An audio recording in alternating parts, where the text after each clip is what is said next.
संन्यास ग्रहण तथा जयपुर प्रवास। व्रज से रवाना होकर महाराज श्री जयपुर गए। एक दिन महाराज श्री एक स्थान घाट दरवाजा दहा भाई गए। वहीं एक उच्च कोटि के महात्मा रहते थे जिनका नाम स्वामी आनंदपुरी जी था। वे आपको बड़े प्रेम से मिले।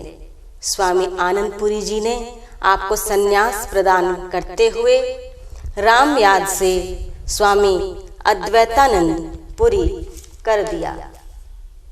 इस प्रकार आप तब से भगवान शंकराचार्य द्वारा प्रवर्तित सनातन संन्यास परंपरा के अंतर्गत दशनामी सन्यासियों में पुरी सन्यासी घोषित किए गए। तब से आपका नाम स्वामी अद्वैतानंद पुरी पड़ा। आपके दयालु स्वभाववश जयपुर में लोग आपको श्री परमहंस दयाल जी कहा करते थे। स्वामी आनंदपुरी जी देवी के भक्त थे। आमेर में देवी जी के मंदिर में 12 वर्ष तक घोर तपस्या की। उन्होंने देवी को अनेक बार अपनी जिह्वा काटकर चढ़ा दी थी, परंतु प्रत्येक बार देवी जी की कृपा से जीव पुनः जुट गई। बाद में एक ब्रह्मज्ञानी फकीर द्वारा उन्हें प्राणायाम और अजपा का उपदेश मिला। उसमें सफलता पाकर स्वामी आनंदपुरी जी साधना की ऊंची स्थिति में पहुंच गए। जब महाराज श्री उन्हें मिले तब उनकी अवस्था 65 वर्षों की थी। एक दिन उनका स्वास्थ्य अधिक खराब देखकर शिष्यों ने उनसे उनके उत्तराधिकारी के बारे में जिज्ञासा की। उन्होंने कागज मंगाकर लिख दिया, मेरे बाद राम याद को मानो। कुछ दिन बाद शरीर त्याग दिया। शिष्यों ने स्वामी जी का भंडारा किया तथा उसी अवसर पर स्वामी आनंदपुरी जी के उत्तराधिकारी के रूप में श्री परमहंस दयाल जी का भी अभिषेक कर दिया गया।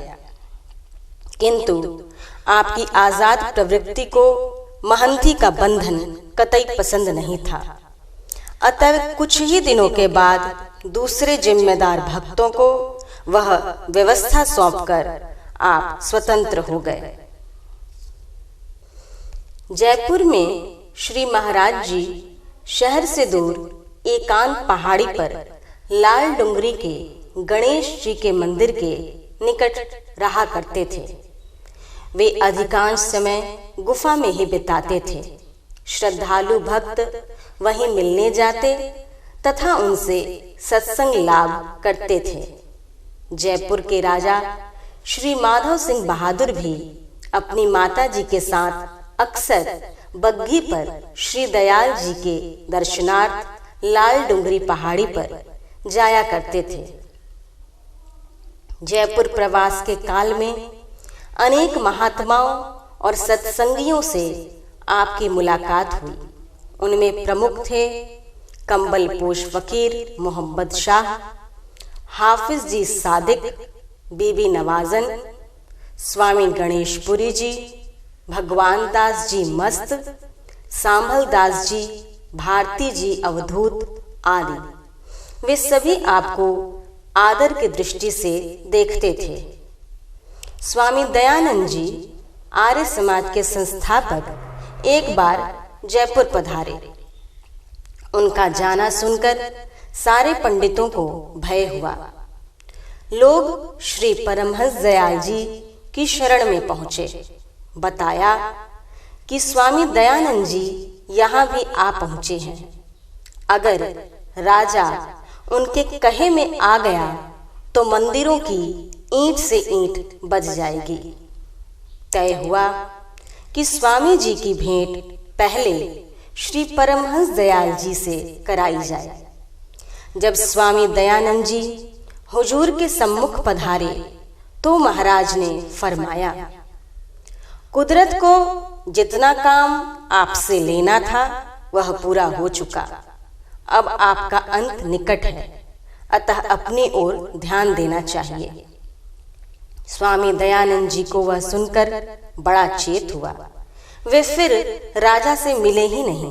जैसा कि सभी जानते हैं, उनके रसोइये ने उन्हें भोजन में विष दे दिया और अजमेर पहुँचते पहुँचते उनका शरीरांत हो गया। यत्र तत्र प्रकाशित पुस्तकों से यह भी ज्ञात होता है कि खेतड़ी के महाराजा के यहाँ उसी समय स्वामी विवेकानंद जी वहाँ ठहरे हुए थे। श्री परमहंस दयाल जी की महिमा के तो तत्कालीन सभी राजे महाराजे कायल थे और यदा कदा लालपुर डुंगरी के गणेश मंदिर पर उनके दर्शनार्थ जाया करते थे, क्योंकि जयपुर महाराजा माधो सिंह जी बहादुर के शहर में मठ बनाने और ठहरने के प्रस्ताव को श्री दयाल प्रभु ने बेबाक ठुकरा दिया था। चूंकि वे जंगल के एकांत में ही रहना पसंद करते थे, इस प्रकार खेतड़ी के महाराजा के साथ श्री परमहंस दयाल जी महाराज की महिमा सुनकर स्वामी विवेकानंद जी ने भी महाराज का दर्शन किया था। उनके शिकागो विश्व धर्म सम्मेलन में उनके अभूतपूर्व विजय की पृष्ठभूमि में श्री दयाल महाराज का आशीर्वाद भी कम महत्वपूर्ण नहीं था। सीमा प्रांत की ओर जयपुर का भाग्यशाली प्रदेश लगभग 20-22 वर्षों तक लगातार श्री दयाल प्रभु के सत्संग से लाभ उठाता रहा।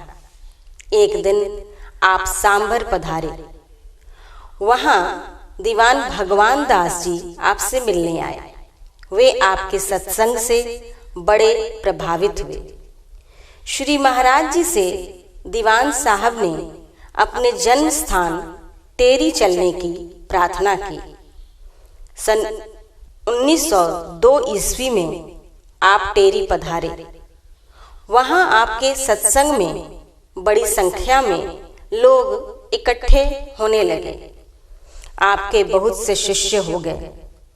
उसी समय एक प्रतिभा संपन्न जन्म योगी 18 वर्ष के किशोर श्री बेली राम जी, जिन्हें लोग साधु जी कहा करते थे, आपके दर्शन हेतु आए। उन्हें देखते ही आपने कहा, रास्ता दे दो, बाबा जी आ रहे हैं। फिर धीरे से पूछा, आ गए भैया? साधु जी ने जवाब दिया, हाँ महाराज जी, आ गया। हुजूर बोले, अच्छा किया जो आ गए, देर हो रही थी, अब नहीं आते तो घर से लाना पड़ता। तुम्हारे लिए ही तो बिहार से यहाँ सीमा प्रांत तक आना पड़ा। गुरु शिष्य की वह बात कोई नहीं समझ पाया। निश्चित ही उन महापुरुषों का मिलना पूर्व नियोजित था। बाद में श्री बेली राम जी की माता ने बताया कि श्री परमहंस दयाल जी वही फकीर हैं जो 18 साल पूर्व जब श्री बेली राम जी का जन्म हुआ था, उन्हें देखने टेरी गए थे। बच्चे को गोद में लेकर उन्होंने कुछ देर दुलारा था। तभी बोले, माता, तुम्हारा यह लाला कुल को रोशन करेगा।